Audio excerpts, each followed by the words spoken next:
नमस्कार दोस्तों, मैं ज्ञानलाल मालवी आपके अपने जीकेएम टेक्निकल चैनल में आपका बहुत बहुत स्वागत करता हूं गाइस। आई होप आप सब लोग अच्छे होंगे। यदि आप मेरे चैनल को पहली बार विजिट कर रहे होंगे तो मेरे चैनल को सब्सक्राइब कर दीजिएगा, जिससे फ्यूचर में आने वाली वीडियो की जानकारी आपको पल पल मिलता रहे। तो गाइस आज का वीडियो बहुत ही महत्वपूर्ण टॉपिक में होने वाला है, क्योंकि 2022 में जो रिक्रूटमेंट निकली थी टीओ को, जिसे ट्रेनिंग ऑफिसर कहा जाता है, जिसमें 2023 में कुछ वेटिंग लिस्ट क्लियर हुई थी। तो आप लोगों को एक आइडिया लग जाएगा कि वेटिंग लिस्ट कहाँ तक क्लियर हो सकती है। तो अभी लेटेस्ट में जो वैकेंसी निकली थी 2024 में, और जिसका कुछ ही दिनों में अभी डीबी होने वाला है, और कुछ कैंडिडेट का नाम अभी वेटिंग लिस्ट में शो कर रहा है, चाहे एक वेटिंग होगा, दो वेटिंग होगा। तो इस वीडियो को देखने के बाद आप लोगों को एक आइडिया लग जाएगा कि पॉसिबिलिटी कहाँ तक वेटिंग लिस्ट क्लियर होने की है। तो इस पूरे वीडियो में हम बात करेंगे कि वेटिंग लिस्ट, जब कैंडिडेट का वेटिंग लिस्ट क्लियर होगी तो आप लोगों को कौन कौन से डॉक्यूमेंट ले जाना पड़ेगा डीबी के दौरान, और कहाँ तक वेटिंग लिस्ट क्लियर हो सकती है। तो अभी आप देख सकते हो, अभिलेख परीक्षण हेतु अभ्यर्थियों के लिए निर्देश। कौशल विकास संचालनालय के अंतर्गत औद्योगिक प्रशिक्षण में प्रशिक्षण अधिकारियों के पदों की भर्ती परीक्षा 2022 में ये वैकेंसी निकली थी, और फाइनली उन लोगों को डीबी करवाया गया था 2023 में। हेतु कर्मचारी चयन मंडल भोपाल द्वारा आयोजित चयन परीक्षा के परीक्षा परिणाम अनुसार प्रतीक्षा, जिसे वेटिंग लिस्ट कहा जाता है, चयनित उम्मीदवारों के मूल अभिलेखों के परिरक्षण का कार्य गृह राहत आईटीआई परिसर गोविंदपुरा भोपाल में दिनांक 12/10/2023 को ये उनका डीबी करवाया गया था। मॉर्निंग के 10:30 बजे से स्टार्ट हुआ था। अभिलेख परीक्षण संबंधी विस्तृत जानकारी संचालनालय की वेबसाइट पर प्रोवाइड किया गया था। तो आप लोगों को भी www.mpskill.government.in पर प्रदर्शित किया जाएगा, और उन लोगों का डीबी हुआ था।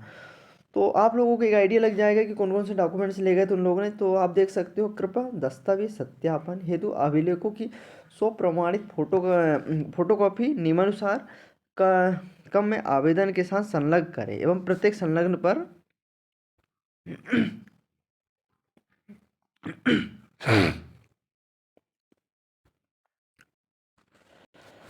तो गाइस, आपको दस्तावेजों का विवरण आप देख सकते हो, इंडेक्स भर के ले जाना पड़ेगा आपको।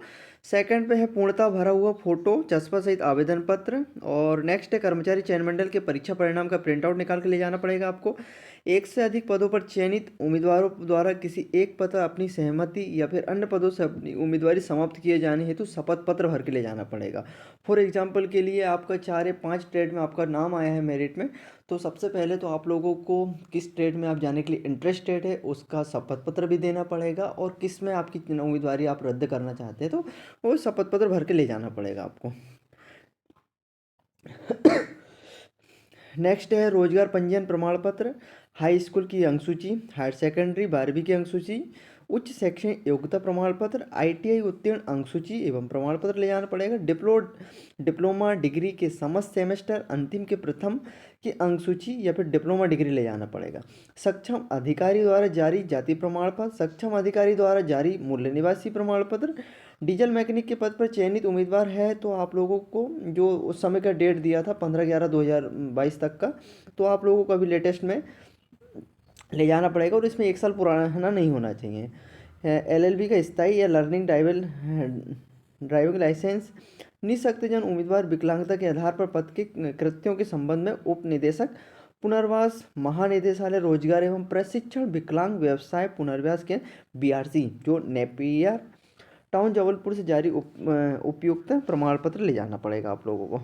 और नेक्स्ट आप देख सकते हो, शासकीय अर्धशासकीय संस्था कार्यालयों में कार्यरत उम्मीदवार अपने कार्यालय विभाग का एनओसी प्रमाण पत्र ले जाना पड़ेगा। यदि आप भूतपूर्व सैनिक उम्मीदवार हेतु भूतपूर्व सैनिकों होने संबंधी प्रमाण पत्र ले जाना पड़ेगा। विवाहित होने की स्थिति में विवाह प्रमाण पत्र, और बच्चे होने की स्थिति में उनका जन्म प्रमाण पत्र, जिससे ये स्पष्ट हो सके कि बच्चों के जन्म दिनांक का उल्लेख हो। और 20% संविदा कोटे से आपका चयन हुआ है तो अनुभव प्रमाण पत्र, जिससे पद का नाम पद की श्रेणी का उल्लेख हो साथ में लाए। अन्य प्रमाण पत्र यदि कोई हो तो ये सब आपको इंपॉर्टेंट डॉक्यूमेंट्स ले जाना पड़ेगा डीबी के दौरान। इसके बाद है उम्मीदवार एक ही शपथ पत्र पर उपयुक्त बिंदु में से जो लागू हो प्रस्तुत कर सकते हैं। फिर इसके बाद एप्लीकेशन, एप्लीकेंट का full signature, applicant full name, date, place, ये सब मेंशन करना पड़ेगा। इसके बाद है एप्लीकेशन बायोडाटा, जो आपको फिलअप करके ले जाना पड़ेगा। The director of skill development, Narmada road, ahead, Rampura square, Jabalpur, Madhya Pradesh. यहाँ पर फोटो चिपकाना पड़ेगा आपको। ये सब कैपिटल में भर के ले जाना है आपको। आवेदित पद का नाम, चयनित वेबसाइट, रेट का नाम, आवेदक का नाम, first name, middle name, surname, पिताजी का नाम, माताजी का नाम, डेट ऑफ बर्थ, यहाँ पर डेट, मंथ और ईयर मेंशन करना है, और यहाँ पर जेंडर सेलेक्ट करना है। इसके बाद है डेट ऑफ बर्थ वर्डों में लिखना है। इसके बाद 1/1/2023 यहाँ पर एज कैलकुलेट किया गया, तो अभी आपको 2025 के अकॉर्डिंग यहाँ सब देख, यहाँ पर एज आपको भर के ले जाना पड़ेगा। इसके बाद करेस्पेंडेंट एड्रेस, पत्राचार का पता, city, district, email, pin code, mobile number, ये सब मेंशन करके ले जाना पड़ेगा।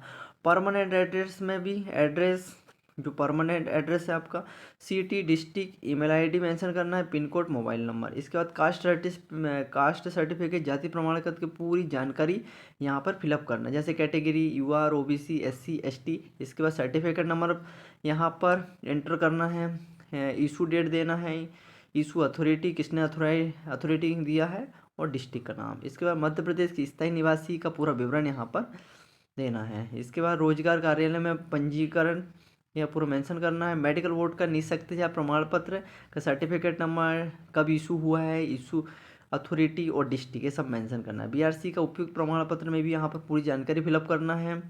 भूतपूर्व सैनिक होने का प्रमाण पत्र देना है यहाँ पर। मैरिटल स्टेटस है तो यहाँ पर मेंशन करना है, और बच्चे हैं तो बच्चे की पूरी जानकारी देना है। इसके बाद है शैक्षणिक एवं तकनीकी योग्यता, हाई स्कूल 10वीं, branch, trade subject, roll number, passing year, board, university और रिजल्ट, ये सब देना। High school, higher secondary school, ITI, apprentice है, या फिर diploma, graduate, post graduate, PGDC, आपके पास क्या क्या क्वालिफिकेशन है, ये सब मेंशन करना है। इसके बाद डिक्लेरेशन फॉर्म है, एप्लीकेशन फुल सिग्नेचर यहाँ देना है, आपका नाम, डेट, प्लेस, मोबाइल नंबर।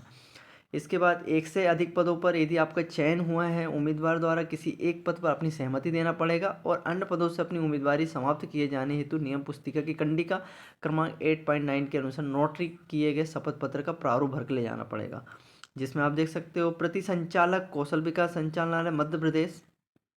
और आप किस स्टेट में जाना चाहते हो तो यहाँ पर आपको स्टेट का नाम देना है, और आपका नाम कितनी ट्रेडों में आया है मेरिट में, और उनको आप यहाँ पे देना पड़ेगा। इसके बाद कितने ट्रेड में आपका मेरिट में नाम है, उसके बाद ये पूरी जानकारी फिलअप करना है। पद स्थापना, चॉइस के आवेदन पत्र का प्रारूप, कि आप किस ट्रेड में चॉइस, किस ट्रेड में आप जाना चाहते हैं, तो स्टेट का नाम देना है। और आप लोगों को 3 आईटीआई प्रेफरेंस में दी जाती है, तो आपको जिस आईटीआई में भी जाना है तो फर्स्ट, सेकंड, थर्ड यहाँ पर सीक्वेंस दे सकते हैं, कि आप फर्स्ट में किस आईटीआई को प्रेफरेंस में रखना चाहते हैं, तो आपको 3 आईटीआई प्रेफरेंस में दी जाती है। इसके बाद आपको सिग्नेचर करना है, उम्मीदवार का नाम, पिता का नाम और दिनांक मेंशन करना है। इसके बाद कौशल विकास संचालनालय मध्य प्रदेश, जो तो आप देख सकते हैं कौशल विकास संचालनालय अंतर्गत प्रशिक्षण अधिकारी के पद पर 20% संविदा कर्मचारियों के हेतु आरक्षित पदों पर चयनित उम्मीदवारों को अभिलेख परिरक्षण हेतु अनुभव प्रमाण पत्र के संबंध में, तो जो 20% के तहत सेलेक्ट हुए हैं तो उन लोगों को यहाँ पर क्राइटेरिया फुलफिल करना चाहिए। जैसे सीधी भर्ती का रिक्त पद जिस श्रेणी का उसी श्रेणी में आवेदक न्यूनतम 5 वर्ष तक संविदा पर नियुक्त रहा हो, 5 वर्ष की अवधि रिक्त पद पर आवेदन करने की दिनांक को पूर्ण होना चाहिए। तो आपको संविदा का फ़ायदा तभी मिलेगा जब आपने 5 वर्ष का कार्यकाल किए होंगे। तो यहाँ पर पूरे केयरफुली से रीड कर लीजिएगा आप। मैं वो पूरा टेलीग्राम, जो पूरा पीडीएफ है अपने टेलीग्राम चैनल पर प्रोवाइड कर दूंगा, तो वहाँ से केयरफुली से रीड कर लीजिएगा आप। और तो ये संविदा कोटे का है। संविदा कोटे देख सकते हैं, संविदा पर नियुक्ति, अधिकारियों कर्मचारी को नियमित पद पर नियुक्ति के अवसर प्रदान किए जाने हेतु दिशा निर्देश दिए हुए हैं।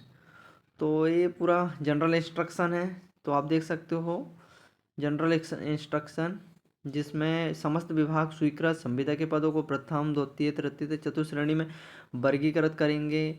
और जो सीधी भर्ती में 20% संविदा को पद पर नियुक्ति अधिकारियों के लिए आरक्षित किए गए थे, ये पद 5 वर्ष का आपका कार्यकाल होना चाहिए किसी भी विभाग से, जब संविदा कोटे का आपको फायदा मिलेगा।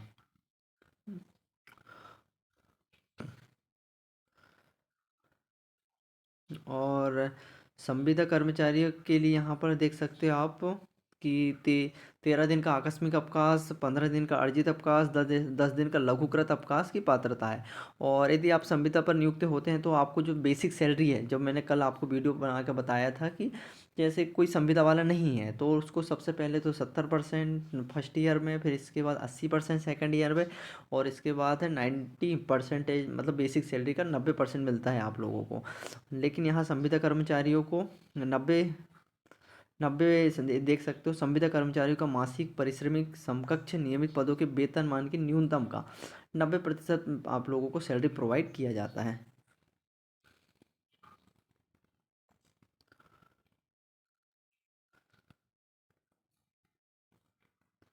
इसके बाद आप देख सकते हो यहाँ पे प्रशिक्षण अधिकारी भर्ती परीक्षा 2022 की प्रतीक्षा सूची बैटिंग लिस्ट जो 12/10/2023 को अभिलेख परीक्षण हेतु बुलाए गए उम्मीदवारों की सूची थी, जिसमें संविदा कोटा वाले को भी बुलाए गए थे, गैर संविदा वाले को भी बुलाए गए थे। जैसे आप देख सकते हो कि यहाँ रोल नंबर, नेम, पिताजी का नाम, ट्रेड और रिमार्क। जैसे यहाँ पर इलेक्ट्रॉनिक संविदा में यहाँ पर 3 कैंडिडेट को बुलाया गया था संविदा से, बाकी फिर गैर संविदा वाले को जो जिसका मेरिट में नाम था उसमें बुलाया गया था। इसके बाद आप देख सकते हो डीजल मैकेनिक में भी 5-6 कैंडिडेट को बुलाया गया था। इसके बाद RAC रेफ्रिजरेशन जो संविदा कोटा से बुलाया गया था। ड्राफ्ट्समैन सिविल की यहाँ करीबन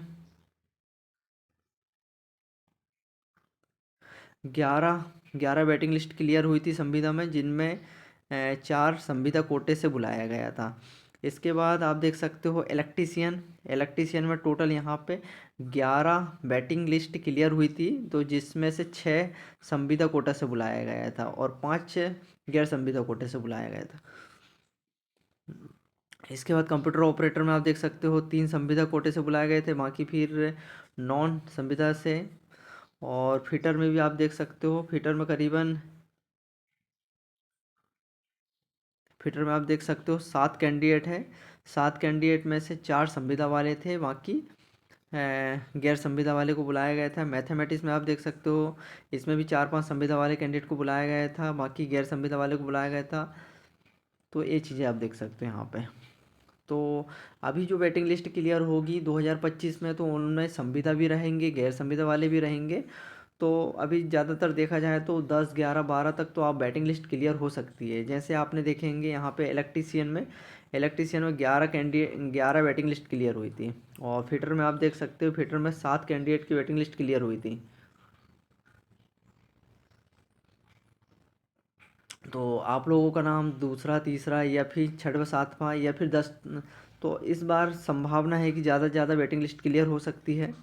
तो आप लोगों को आइडिया लग जाएगा कि कितनी वेटिंग लिस्ट क्लियर हो सकती है। तो वो वेटिंग लिस्ट आएगी जब क्लियर होगा।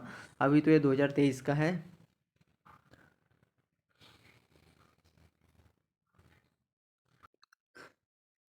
इसके बाद आप देख सकते हो प्रशिक्षण अधिकारी कोपा के स्वीकृत कार्यरत एवं रिक्त पदों की संस्थावार जानकारी, जहाँ कितनी ITI में कहाँ पे सीटें वैकेंट है, तो उसकी जानकारी भी उस समय ये प्रोवाइड किया गया था। तो अभी आप लोगों को पहले से अभी तो जैसे DV होगा उसके बाद ये सब लिस्टें आएगी 2025 में कि कहाँ पर कितनी सीटें वैकेंट है और आप लोगों को कहाँ कहाँ प्रेफरेंस दिया जा सकता है ITI चुनने के लिए।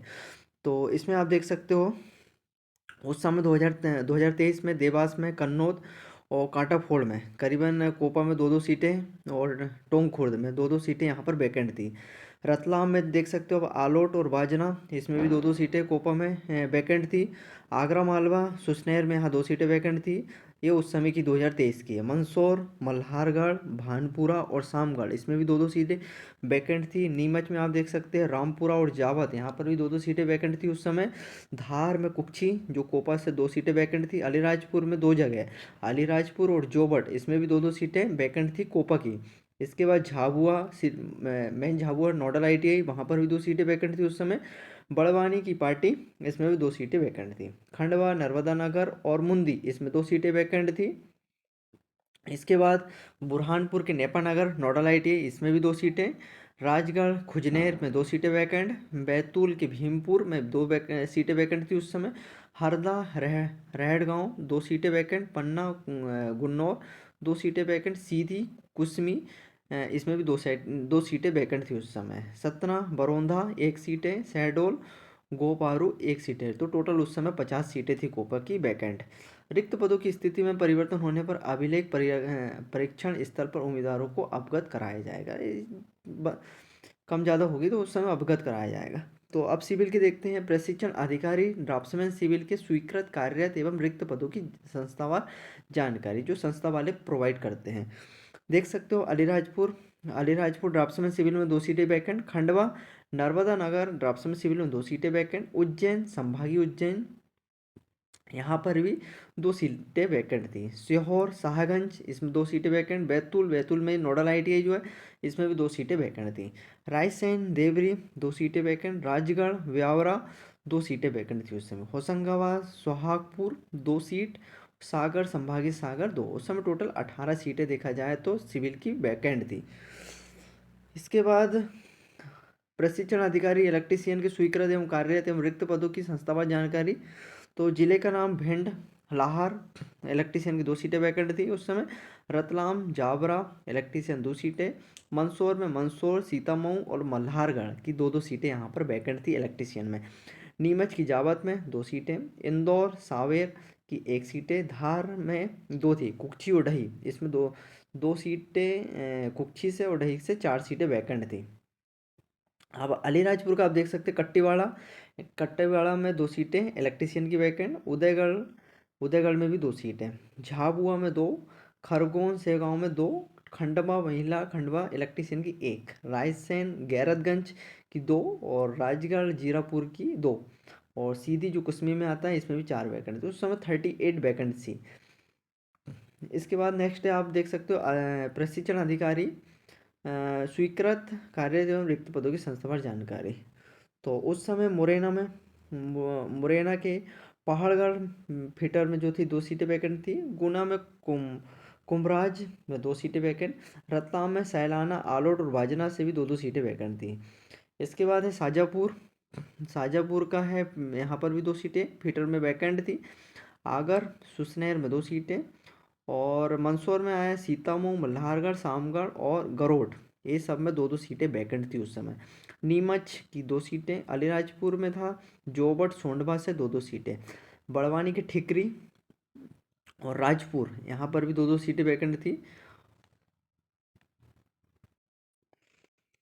इसके बाद आप देख सकते हो बुरहानपुर खंडवा से मुंदी में 2 सीटें वैकेंट, बुरहानपुर से भी आप देख सकते हो यहाँ पर भी 2-2 सीटें वैकेंट थी, खकनार की 2 सीटें, बैतूल के भीमपुर से 2 सीटें वैकेंट थी, होशंगाबाद की पिपरिया से 2 सीटें और राजगढ़ का जीरापुर 2 सीटें, दमुआ नौहटा पटेरा में 2-2 सीटें थी, टीकमगढ़ का ओरछा पृथ्वीपुर में 2 सीटें वैकेंट थी और छिंदवाड़ा का पिपला नारायण से भी 2 सीटें, बालाघाट की बिरसा की 2 सीटें, सिवनी का धनोरा में 2 सीटें, सिंगरौली देवसर की 2 सीटें ये फिटर से वैकेंट थी और सतना बीरसिंहपुर भी 2 सीटें, सतना नागौद की भी यहाँ पर 2 सीटें वैकेंट थी। टोटल देखा जाए तो उस समय 64 वैकेंट थी फिटर की।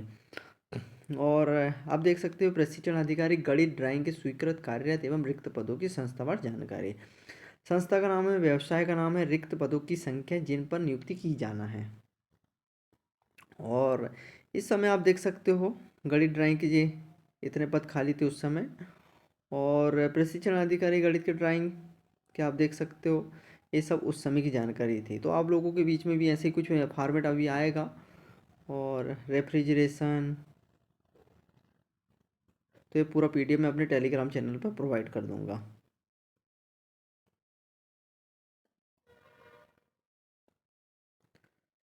तो इसमें देख सकते हैं प्रशिक्षण अधिकारी इलेक्ट्रॉनिक मैकेनिक के स्वीकृत कार्य रिक्त पदों की संख्या में देख सकते हो, नीमच का रामपुरा इलेक्ट्रीशियन यहाँ पर भी 2 सीटें वैकेंट थी, मंदसौर भानपुरा इलेक्ट्रॉनिक मैकेनिक की भी 2 सीटें वैकेंट थी, इंदौर का आप देख सकते हो सावेर का इलेक्ट्रॉनिक मैकेनिक की 1 पद यहाँ पर वैकेंट था, झाबुआ का इलेक्ट्रॉनिक मैकेनिक के 2 पद वैकेंट थे, खरगोन करई इलेक्ट्रॉनिक मैकेनिक के 2 पद थे, बुरहानपुर सीहोर के 2-2 पद यहाँ पर वैकेंट थे इलेक्ट्रॉनिक का। इसके बाद डीजल मैकेनिक का भी आप देख सकते हैं, श्योपुर डीजल मैकेनिक के 2 पद और भिंड और अटेर के भी 2-2 पद यहाँ पर वैकेंट थे उस समय, रतलाम आलोट मैकेनिक डीजल के 1 पद और मंदसौर सामगढ़ डीजल मैकेनिक के 2 पद, नीमच मनासा डीजल मैकेनिक के 1, झाबुआ बामनिया डीजल मैकेनिक का 1, धार गंदवानी जिसमें 2 पद वैकेंट थे, अलीराजपुर और जोबट में यहाँ पर अलीराजपुर में 2 और जोबट में 1 पद यहाँ पर वैकेंट थे।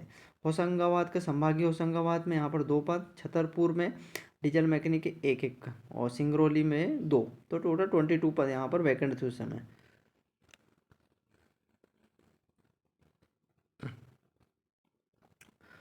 और स्टेनोग्राफर का आप देख सकते हो, तो ये सब पद यहाँ उस समय वैकेंट थे। तो आई होप आप लोगों की जल्दी बैटिंग मतलब जल्दी डीबी होने वाला है, शायद जनवरी के एंड में या फिर फरवरी के स्टार्ट में डीबी होने की पॉसिबिलिटी है। और इसके बाद जैसे ही आपका डीबी होगा उसके बाद फिर जो कैंडिडेट नहीं पहुंच पाएंगे डीबी में, या फिर उसके बाद जो सीटें खाली रहेगी उस समय आपका बैटिंग लिस्ट क्लियर होगी। तो ये पूरा बैटिंग लिस्ट 2023 का था। तो आई होप आपको वीडियो पसंद आया होगा, तो आपको एक आइडिया लग गया होगा कि अब 2025 में बैटिंग लिस्ट कितनी क्लियर हो सकती है। तो ठीक है गाइस, वीडियो पसंद आए तो लाइक कीजिए, सब्सक्राइब कीजिए और शेयर कीजिए। Thank you for watching.